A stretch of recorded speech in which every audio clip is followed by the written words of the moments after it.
ઉજ્જૈન, મધ્યપ્રદેશમાં સ્થિત શ્રી મહાકાલેશ્વર જ્યોતિર્લિંગ મંદિરમાં શિવ નવરાત્રિના ત્રીજા દિવસે વિશેષ ભસ્મ આરતીનું આયોજન કરવામાં આવ્યું હતું। આ પવિત્ર પ્રસંગે ભક્તોએ વહેલી સવારે ભસ્મ આરતીમાં ભાગ લીધો, જ્યાં મંદિર પરિસરમાં હર હર મહાદેવના નાદ સાથે ભક્તિપૂર્ણ વાતાવરણ સર્જાયું હતું।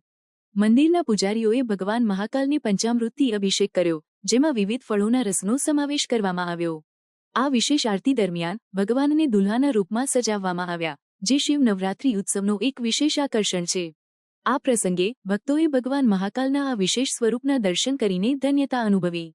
શિવ નવરાત્રિ દરમિયાન મહાકાલેશ્વર મંદિરમાં 9 દિવસ સુધી વિવિધ કાર્યક્રમો અને આરતીઓનું આયોજન કરવામાં આવે છે, જેમાં ભગવાન મહાકાલને વિવિધ સ્વરૂપોમાં સજાવવામાં આવે છે। આ ઉત્સવ દરમિયાન ભક્તો દૂર દૂરથી આવીને ભગવાનના દર્શન કરે છે અને તેમની કૃપા પ્રાપ્ત કરે છે। મંદિર પરિસરમાં આ સમયગાળા દરમિયાન ભક્તિ અને ઉત્સાહનો વિશેષ માહોલ જોવા મળે છે।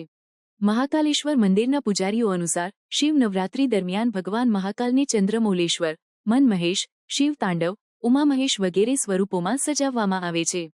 આ ઉત્સવ દરમિયાન ભક્તો ભગવાનના વિવિધ સ્વરૂપોના દર્શન કરીને આધ્યાત્મિક આનંદ અનુભવે છે।